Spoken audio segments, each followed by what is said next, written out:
সংসার ভালো করে গড়তে চাইলে জীবনে দুটা কাজ করবেন না। এক, প্রতিবাদ করবেন না স্বামীর সামনে, প্রতিবাদ। হ্যাঁ, তুমি আমার মাকে এভাবে বললে কেন?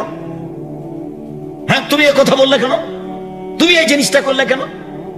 এই কথা যদি বলেন তো শয়তান খালি বলিয়ে নিবে, বল না বল না, ওই যে তোর কথা মানেনি, ওই যে তোর মাকে গালি দিল, ওই যে তোর বাপের বাড়ি থেকে এসে এই জিনিস করলো, এই করলো, খালি দিন রাত বলিয়ে নিবে। আর আরেকটা কাজ, অভিমান করবেন না।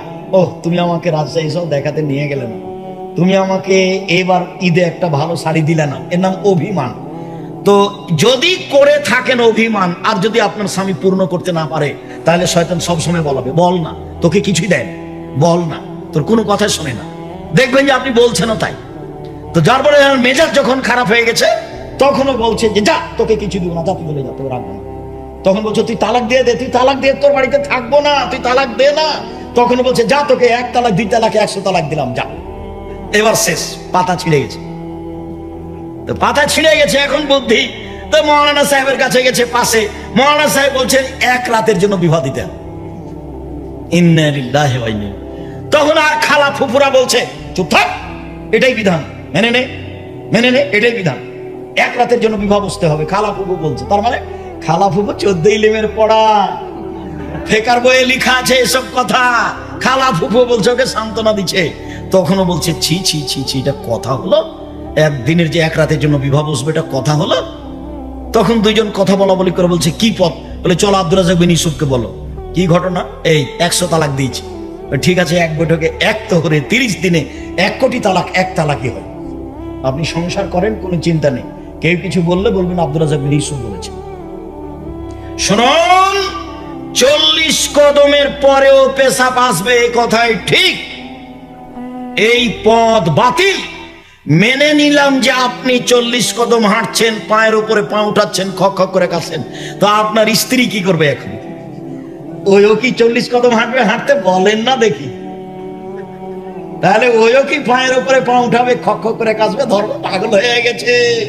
धर्म राजशाही चापेर हाई लड्डू, दोनों हाथ में लड्डू है, जो चाहे उसको खा ले, जो चाहे उसको छोड़ दे। भूल हिसाब, बातिल हिसाब। पेशाब पायखानार परे पानी दिए पवित्रता अर्जन करते होबे। एरपरे यदि मने हय पेशाब आसलो, शयतानके बोलते होबे पेशाबे कापड़ भिजे जाक, तुई सर, आमि आर ओजु करब ना। सर, तुई सर, सर, तुई आमार कापड़ पेशाबे भिजे जाक, ताते आसे जाना, तुई सर, आमि तोर कथा ग्रहण करब ना।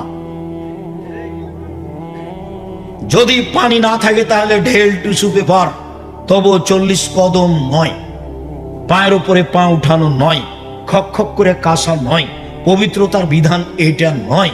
আল্লাহর নবী বললেন কি করো বলো তো দেখি? 1, পানি দিয়ে ওযু করি। 2, ফরজ গোসল পানি দিয়ে করি। 3, পেশাব পায়খানার পরে পবিত্রতা অর্জন করি পানি দিয়ে। এটা হলো হাদিস। ভারত, বাংলাদেশ, পাকিস্তানের 1 শ্রেণীর লোকেরা 3 নাম্বারটা এইভাবে বুঝলো। কথা বুঝাতে পারিনি, মনে থাকবে না যে 3 নাম্বারটা ওরা কিভাবে বুঝলো? আল্লাহু আকবার, কাঁধ সামনাসামনি হাত উঠাবেন। আল্লাহু আকবার বলার পূর্বে কোনো কথা নেই। আল্লাহু আকবার এত পাওয়ারফুল শব্দ যে বিসমিল্লাহ চলবে না। ওযু শেষ হয়েছে, বিসমিল্লাহ বলে ওযু করবেন, না হলে ওযু হবে না। ওযু যখন শেষ হয়ে যাবে তখন বলবেন আশহাদু আল্লা ইলাহা ইল্লাল্লাহু ওয়াহদাহু লা শারীকা লাহু ওয়া আশহাদু আন্না মুহাম্মাদান আবদুহু ওয়া রাসূলুহু। এবার জান্নাতের সব দরজা খুলে গেছে, সবটাই খুলে আছে, যেটা দিয়ে ইচ্ছে ঢোকুন। এরকম কথা একটা আল্লাহর নবী মহিলাদের ব্যাপারে বলেছেন। সেখানে আবার পুরুষের কোনো সুযোগ নেই, এখানে মহিলাদেরও সুযোগ আছে। মহিলারাও যদি ওযু করে বলে আশহাদু আল্লা ইলাহা ইল্লাল্লাহু ওয়াহদাহু লা শারীকা লাহু ওয়া আশহাদু আন্না মুহাম্মাদান আবদুহু ওয়া রাসূলুহু, তাহলে জান্নাতের সব দরজা খুলে গেছে। আর মহিলাদের জন্য জান্নাতের সব দরজা খুলে যাবে যেখানে আছে, সেখানে আপনাদের সুযোগ নেই। 1, 5 ওয়াক্ত সালাত মহিলা। 2, রমজানের সিয়াম রোজা। 3, স্বামীকে মেনে চলা, মিঠা লাগলেও তিতা লাগলেও। 4, জেনায় লিপ্ত না হওয়া। এই 4টা মহিলারা পালন করেছে, ওর জন্য জান্নাতের সব দরজা খুলে গেছে। মহিলাদের মান সম্মান অনেক বেশি, এর কারণে মহিলাদের লজ্জা কম, পুরুষের লজ্জা বেশি। সিনেমাতে দেখেন, মোবাইলে দেখেন, রাস্তাঘাটে দেখছেন মহিলা ল্যাংটা হয়ে আছে, আর ওর স্বামী ফুল প্যান্ট পরে আছে, গলায় টাই আছে, হাতওয়ালা জামা আছে, পায়ে মোজা আছে, পুরুষ মানুষ কত ঝকঝকে হয়ে পোশাক পরে আছে, বউ সাথে আছে, ল্যাংটা হয়ে আছে। আর বড় ডাক্তারের কথা তো বলেছি, বড় ডাক্তারের আমি ওইভাবে নিন্দা করিনি, আমি এটা দুঃখে কষ্টে বলেছি। সবাই খারাপ এ কথা আমি বলিনি, বড় ডাক্তার সবাই খারাপ হবে এ কথা আমি বলিনি।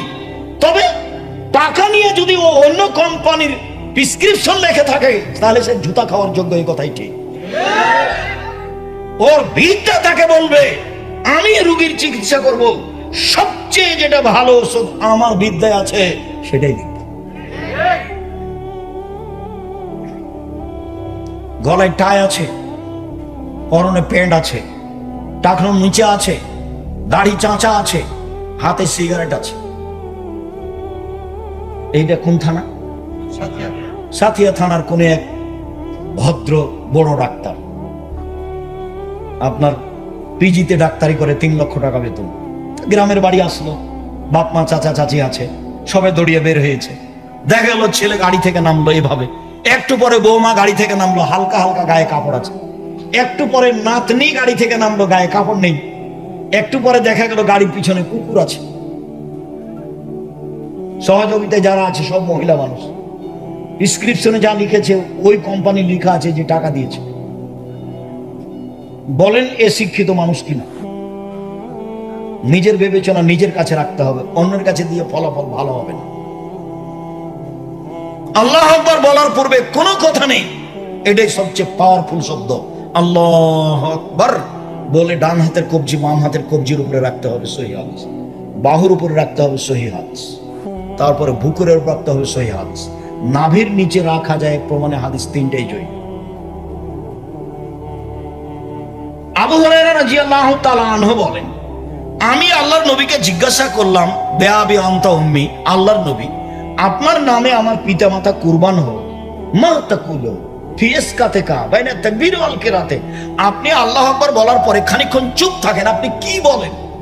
কি বলেন আল্লাহর নবী একটু বলেন তো, আপনি চুপ থেকে কি বলেন? তখন আল্লাহ রাসূল বলছেন, আমি বলি আল্লাহুম্মা বাঈদ বাইনি ওয়া বাইনা খাতায়ায়া কামা বা'আদতা বাইনাল মাশরিক ওয়াল মাগরিব। হে আল্লাহ, তুমি আমার মাঝে আর আমার পাপের মাঝে অত দূরত্ব করো পূর্ব পশ্চিম যত দূরত্বে রয়েছে, মানে পাপ যেন আমার ধারে কাছে না থাকে। আল্লাহুম্মা নাক্কিনি মিনাল খাতায়া কামা ইউনাক্কা সাওবুল আবিজ মিনাদ দানস। আমাকে পাপ থেকে ধুয়ে পরিষ্কার করে দাও, সাদা কাপড়কে যেভাবে ময়লা থেকে ধুয়ে পরিষ্কার করা হয়। আল্লাহুম্মা মাগসিল খাতায়া বিল মাই ওয়াস সালজি ওয়াল বারাদ। হে আল্লাহ, তুমি আমার পাপকে তুষার দিয়ে, বরফ দিয়ে, ঠান্ডা পানি দিয়ে, পরিষ্কার পরিচ্ছন্ন পানি দিয়ে ধুয়ে পরিষ্কার করে দাও। এইটা আমি বলি। আলী রাদিয়াল্লাহু তাআলা আনহু বলেন যে কামা রাসূলুল্লাহ সাল্লাল্লাহু আলাইহি ওয়াসাল্লাম সালাত কাব্বারা, তিনি সালাতে দাঁড়ালেন, আল্লাহু আকবার বললেন। তারপরে তিনি বলছেন, ইন্নী ওয়াজ্জাহতু ওয়াজহিয়া লিল্লাযী ফাতারাস সামাওয়াতি ওয়াল আরদ হানিফা ওয়া মা আনা মিনাল মুশরিকিন। আমি আমার মুখমণ্ডলকে সে আল্লাহর দিকে করলাম অনুগত হয়ে, অভিমুখী হয়ে, যিনি আকাশ জমিনকে সৃষ্টি করেছেন। আমি মুশরিকের অন্তর্ভুক্ত নই। ইন্না সালাতি ওয়া নুসুকি ওয়া মাহিয়া ওয়া মামাতি লিল্লাহি রাব্বিল আলামিন। আমার সালাত, আমার কুরবানি, আমার ইবাদত সব একমাত্র আল্লাহ তাআলার জন্য। লা শারীকা লাহু আবেদানে কওমের তো ওয়া আনা মিনাল মুসলিমিন। আল্লাহর কোনো শরীক নেই, এই আদেশ আমাকে দেওয়া হয়েছে। আমি বলবো আল্লাহর কোনো শরীক নেই, আমি বলবো আল্লাহর কোনো শরীক নেই। ওয়া আনা মিনাল মুসলিমিন, আমি একজন মুসলিম। আল্লাহুম্মা আনতা মালিক, আনতাল মালিক। হে আল্লাহ, তুমি বাদশা। লা ইলাহা ইল্লা আনতা, তুমি ছাড়া কোনো মাবুদ নেই। আনতা রব্বি ওয়া আনা আবদুকা, তুমি আমার প্রতিপালক, আমি তোমার দাস। ইন্নী যালামতু নাফসি ওয়া তারাকতু বিজামবি, আমি অপরাধ করেছি, আমি পাপের স্বীকৃতি দিলাম। ফাগফিরলি যুনুবি জামিয়া, তুমি আমার সব পাপকে ক্ষমা করে দাও। ইন্নাহু লা ইয়াগফিরু যুনুবা ইল্লা আনতা, তুমি ছাড়া পাপ কেউ ক্ষমা করতে পারে না। ওয়াহদিনি ইলা লে আহসানিল আখলাক, ভালো চরিত্রের পথ দেখাও। ওয়ালা ইয়াহদি ইলা আনতা, ভালো চরিত্রের পথ তুমি ছাড়া কেউ দেখাতে পারে না। ওয়াসরিফ আন্নি সাইয়্যাহা, খারাপ চরিত্রের পথ আমার থেকে সরিয়ে নাও। ওয়ালা ইয়াসরিফু আন নিসা ইল্লা আনতা, খারাপ চরিত্রের পথ তুমি ছাড়া কেউ সরাতে পারে না। লাব্বাইক ওয়া সাদাইক, আমি তোমার দরবারে উপস্থিত, তোমার কল্যাণ কামনা করি। অল খায়রু ফি ইয়াদাইক, সব কল্যাণ তোমার হাতে। ওয়া শাররু লাইসা ইলাইক, অকল্যাণ তোমার পক্ষ থেকে হয় না, শুধুমাত্র কল্যাণ তোমার পক্ষ থেকে হয়ে থাকে। তাবারাকতা ওয়া তাআলাইতা, তুমি সম্মানিত, তুমি উঁচু। আস্তাগফিরুল্লাহ ওয়া আতুবু ইলাইহি, আমি আল্লাহর তোমার কাছে ক্ষমা চাচ্ছি, তোমার নিকটে ফিরে যেতে চাই। এটা হলো সানা। লম্বা হয়ে গেল নাকি? ওটা ছিল একটা, এটা হলো একটা। তাহলে আর একটা সানা বলি। ওইটা সানাটা আগে বলতে পারেন, ওটা হলো রাতের সালাতের জন্য।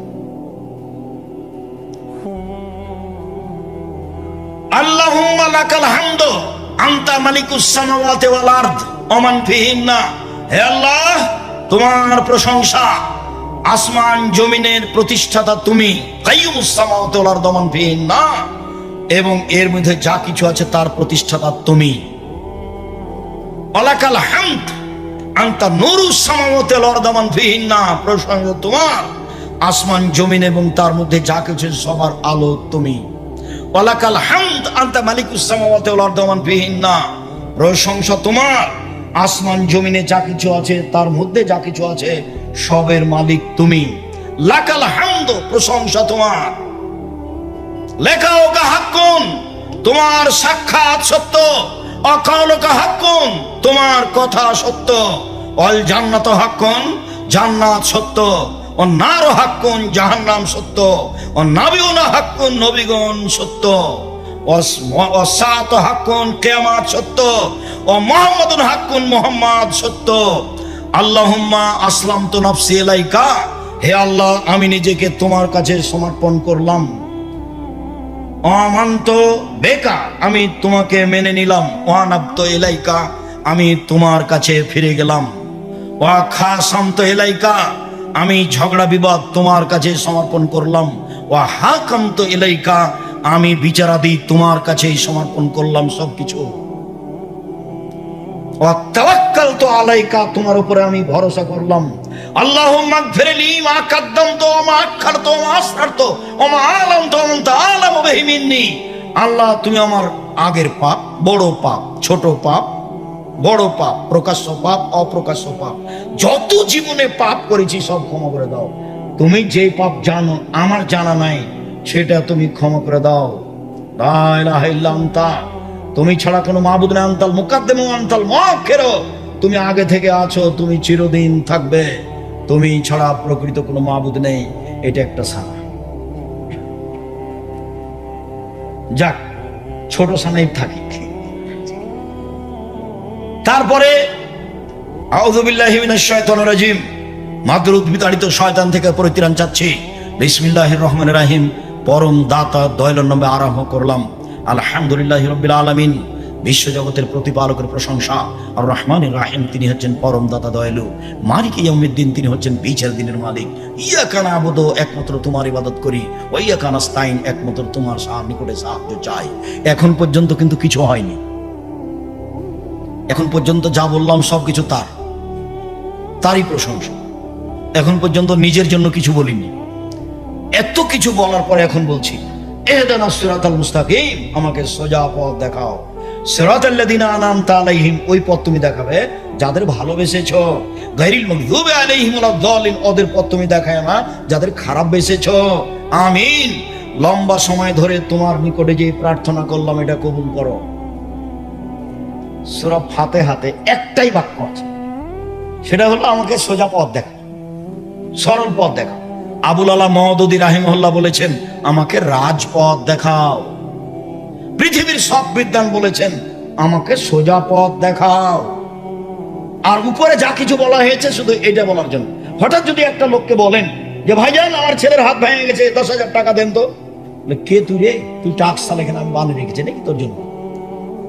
ভাইজান আসসালামু আলাইকুম, আপনি খুব ভালো মানুষ, সবাই আপনার প্রশংসা করে, আপনি মানুষকে দিয়ে থাকেন, ভাইজান মনে কিছু নিয়েন না, সবাই আপনার কাছে পায় সেই জন্য এসেছি, আমার ছেলের হাত ভেঙে গেছে, একটু দয়া করে আপনাকে অনুরোধ করে বলছি, আপনাদেরও বলছি, ভাইজান আমাকে 10,000 টাকা দেন। আচ্ছা এখন যা, বিকেল আসিস, দেখি কি করা যায়। একটা কিছু বলবে, আর প্রথমে গিয়ে যদি বলেন 10,000 টাকা দেন, এটা মানুষই সহ্য করে না, তো আল্লাহ করবেন কি করে? এখন আল্লাহকে কিছু বললে উনি খুশি হন, কি বললে খুশি হন? প্রশংসা করলে খুশি হন, প্রশংসা, বাস।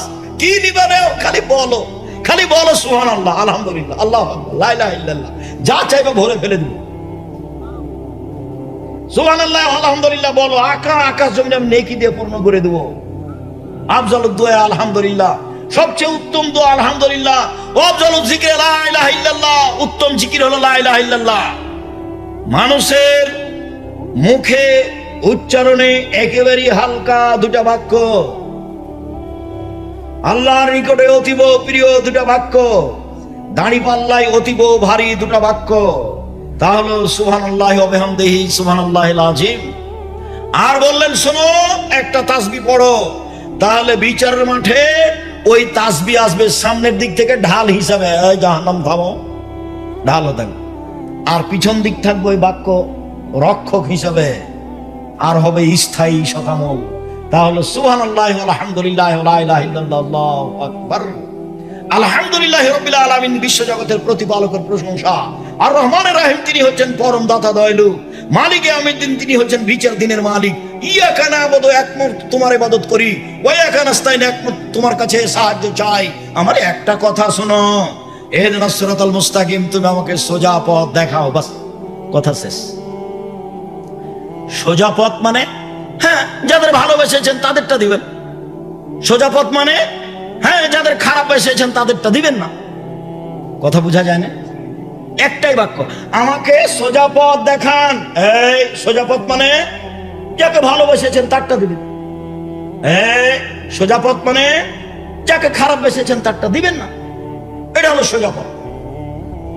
এতক্ষণ বললাম আমিন বলো, যার জন্য ইমামকে সূরা ফাতিহা পড়তে হবে, মুক্তাদিকে পড়তে হবে, সরবে হলে পড়তে হবে, নীরবে হলে পড়তে হবে। পৃথিবীতে ব্যতিক্রম দোয়া এটা। বিসমিল্লাহির রহমানির রহিম, পরম দাতা দয়ালের নামে আরম্ভ করছি। কুল আল্লাহু আহাদ, আল্লাহ একক, নিরপেক্ষ মুখাপেক্ষীহীন। আল্লাহুস সামাদ, নিরপেক্ষ মুখাপেক্ষীহীন। লাম ইয়ালিদ, তিনি কাউকে জন্ম দেননি। ওয়া লাম ইয়াকুল লাহু কুফুয়ান আহাদ, তিনি কারো কাছে জন্ম নেননি, তার সমকক্ষ কেউ নেই। আল্লাহু আকবার। হাত ওই পর্যন্ত উঠাবেন, কাঁধ সামনাসামনি, প্রথমবার যেভাবে উঠিয়েছিলেন, সব বুখারী মুসলিমের হাদিস। তারপরে হাত উঠে রুকুতে যাবেন। লাম ইউসখিস ওয়া লাম ইউসাব্বিহু, মাথা উঁচুও করবেন না, মাথা নিচেও করবেন না, একবারে সোজা হয়ে থাকবে। আর হাতের আঙ্গুল খোলা খোলা থাকবে, হাঁটু চেপে ধরে থাকবেন। মাথা উঁচু হবে না, নিচু হবে না, পিঠের লম্বা হাতটা সোজা হয়ে থাকবে। সুবহান রাব্বিয়াল আযীম যতবার ইচ্ছে। সুবহানাকা আল্লাহুম্মা রাব্বানা ওয়া বিহামদিকা আল্লাহুম্মা ইগফিরলি, তোমার প্রশংসা সহকারে পবিত্রতা বর্ণনা করছি, তুমি আমাকে ক্ষমা করো, যতবার ইচ্ছে। সুবহান কুদ্দুসুর রব্বুল মালাইকাতুর রূহ, তুমি পাক, তুমি পবিত্র, তুমি ফেরেশতার প্রতিপালক, তুমি জিবরাইলের প্রতিপালক, যতবার ইচ্ছে। তারপরে বলেন সামি আল্লাহু লিমান হামিদা, আল্লাহ ওই লোকের প্রশংসা শুনলো যে তার প্রশংসা করলো। হামদান কাসিরান তাইবান মুবারাকান ফি, খুব প্রশংসা, মঙ্গলময় প্রশংসা। মিলার সামাওয়াতে, আকাশ পরিমাণ প্রশংসা, মিলাল আর জমিন পরিমাণ প্রশংসা। মিলামাসে তামিন শাইন বাদ, তুমি যে কত চাও আমি জানি না, যত চাও তত তোমার প্রশংসা। রুকু থেকে উঠে দাঁড়িয়ে দাঁড়িয়ে বলবেন, সিজদায় যাবেন না, দাঁড়িয়ে থাকবেন আর বলবেন। তারপরে চলেন এবার সিজদায়, দাঁড়িয়ে থাকবেন, এবার সব হাড় যেন স্ব স্থানে যায়, চলেন সিজদায় যায়। আল্লাহ নবী বলছেন, অমির তনসুরা সাবাতে আজম, আমাকে 60 হাড়ে সিজদা করতে বলা হয়েছে। নাক কপাল 1, 2 হাত 3, 2 হাঁটু 5, 2 পায়ের বৃদ্ধাঙ্গুল 7। নাক আগে যাবে না, কপাল আগে যাবে, এই কথা নয়। আর এমন ভাবে কপাল রাখবেন যাতে পিঠের লম্বা হাতটা একবার সোজা হয়ে যায়। আর কোন দুটা এভাবে উঁচু রাখবেন যেন পেটের নিচ দিয়ে ছাগলের বাচ্চা পার হতে পারে। মাইমুনা রাদিয়াল্লাহু তাআলা আনহা বলেন, লাউ আরাদাত বাহমাতুন তামুররু ফাতামাররাত, যদি একটা ছাগলের বাচ্চা পার হতে চায় নবীর বুকের নিচ দিয়ে, তাহলে পার হতে পারবে। মহিলা পুরুষের একই হুকুম, মহিলাদেরকে বুককে উরুর সাথে লাগিয়ে সিজদা করতে হবে। মর্মে হাদিসটি জাল, কাজে কাজ করা যাবে না। ওদের তো কথা আছেই, প্রথমে যখন আল্লাহু আকবার বলে দাঁড়াবে, তখন বলছে মহিলারা 2 পায়ের গোড়ালি জমা করে দাঁড়াবে। চাঁপাই নবাবগঞ্জে বলেছে, বুবু যখন নামাজে দাঁড়াবে বুবু, তখন দুই পায়ের গোড়ালিকে জমা করে নিও।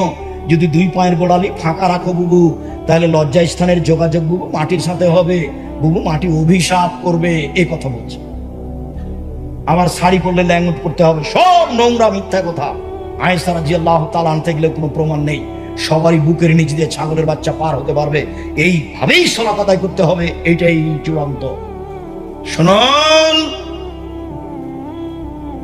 বুককে উরুর সাথে লাগিয়ে আঁটো সাঁটো হয়ে সিজদা করতে হবে, মর্মে হাদিস জাল, এর প্রমাণ নেই।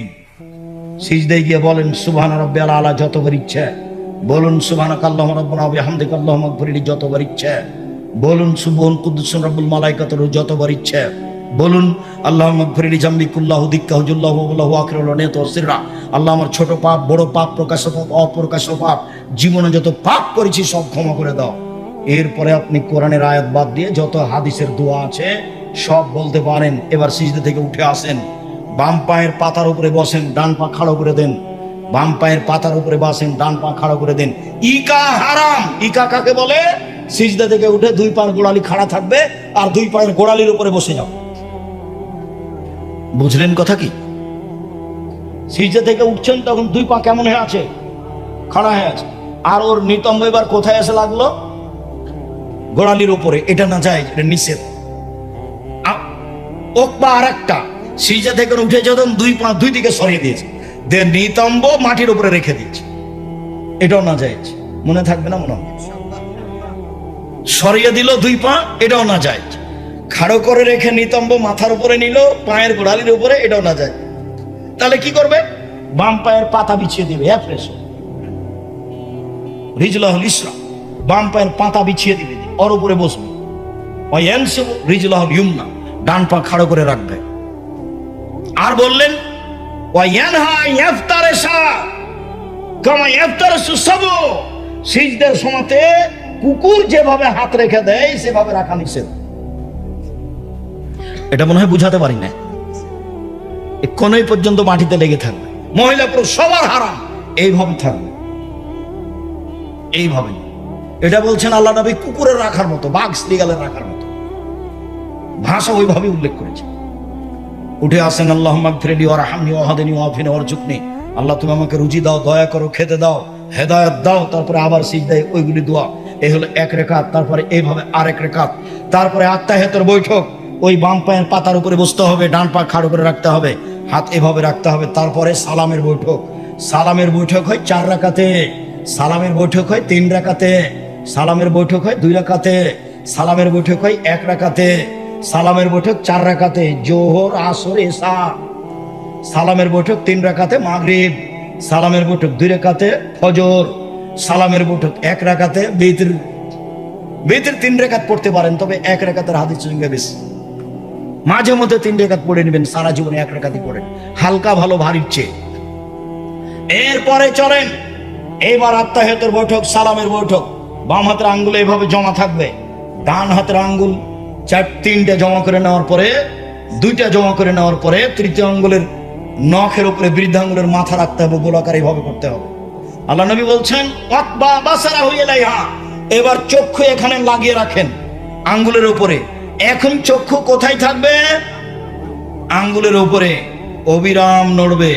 আল্লাহ রাসূল বলছেন লা ইয়াসাদু আলা শায়তান মিনাল হাদিদ, লোহা দিয়া মারলে যত আঘাত পায় শয়তান, এইভাবে নড়ালে তার চেয়ে বেশি আঘাত পায়।